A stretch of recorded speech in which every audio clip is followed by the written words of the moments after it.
If you want to use voice typing on the Samsung Galaxy Z Flip 8, first we need to make sure that voice typing is enabled.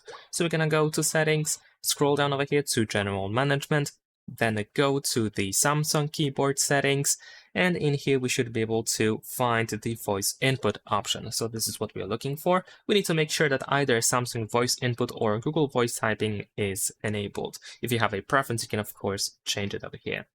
Now we can open our keyboard, and once it is activated, then here at the bottom of the keyboard on the left side, we should be able to find this microphone. Most likely, if you tap on it for the first time, you will need to grant it the permission for the keyboard to record audio or to use microphone. So you want to, of course, agree to let the keyboard use the microphone. So then you should be able to tap on the microphone, and whenever you say out loud, it should be converted into a text.